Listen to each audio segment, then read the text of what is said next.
Since the dawn of flight, human beings have reveled in taking to the skies. Yet it was only with the invention of the jet engine that man realized his true destiny: to strap one of those bad boys to his back and take off like a bat out of hell. Dark Void tries to make the theoretical awesomeness of jetpack flight into a video game reality. When it comes to zooming around with your jetpack, performing acrobatic airborne maneuvers, dogfighting with UFOs, and flying places that you probably shouldn't, Dark Void can be pretty darn fun.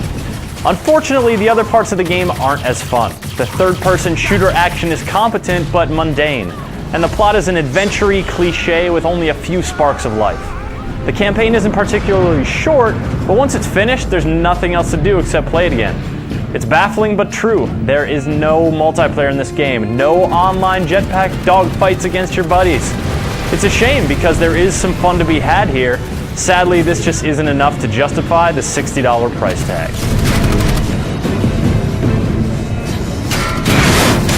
And it doesn't help that the game gets off to a slow start.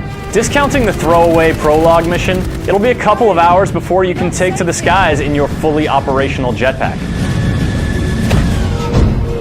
In the early going, you'll plod through levels, shooting enemies with a few different guns and taking cover behind a lot of objects.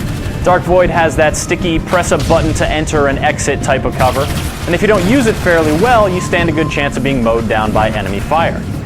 And cover isn't just walls or low barriers. Dark Void has a vertical cover system that allows you to lean over or hang from ledges and shoot enemies below or above you. It has a certain novel appeal, but it doesn't significantly improve the action. Shooting mechanics are good and headshots are reasonably satisfying, but the third-person run-and-gun action isn't all that exciting. You'll realize very quickly that you have the power to kill most robots with a single punch, so you'll melee attack whenever possible. This encourages you to be aggressive and elevates your run-and-gun tactics to run and punch and gun, but again, this kind of combat doesn't get much better than competent.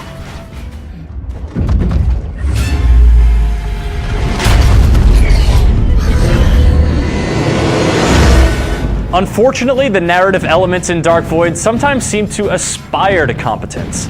Things start off with a few cliches: the handsome, down-on-his-luck roguish fellow, a mysterious woman from his past, a fateful airplane ride. Throw in a sci-fi twist and it's pretty much business as usual.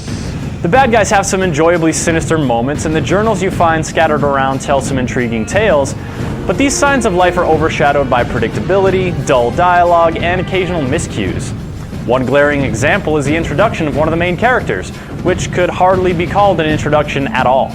There's a lot of assumed familiarity that deflates any sense of wonder or intrigue. Why do the protagonists know the names of landmarks they've never encountered before?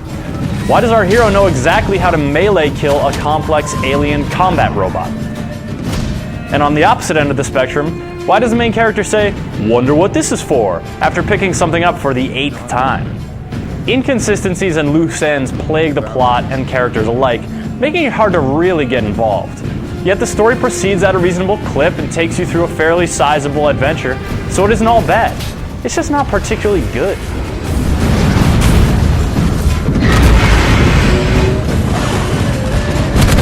The one part of Dark Void that is particularly good is the jetpack.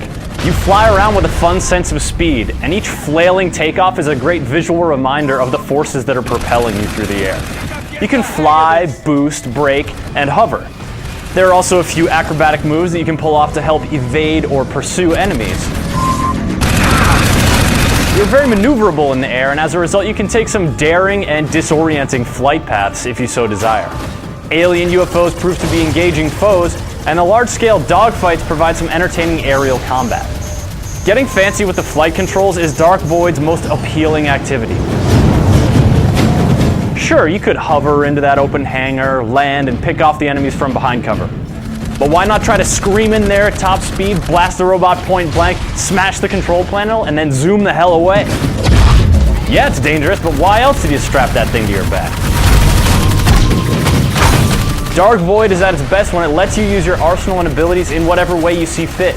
The simplistic cover combat becomes much more entertaining when you're jetting across a level and then landing gracefully behind cover.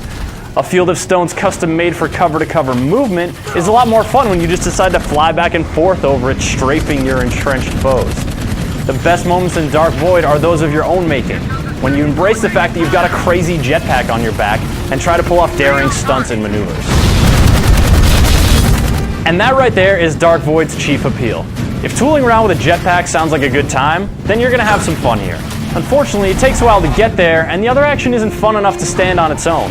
And without any multiplayer modes or replayability to speak of, Dark Void isn't a very good value. If you got a few bucks, some spare time, and a hankering for flight, consider Dark Void a reasonable rental. You'll have to slog through some mediocrity, but you will earn yourself some high-flying thrills for your troubles.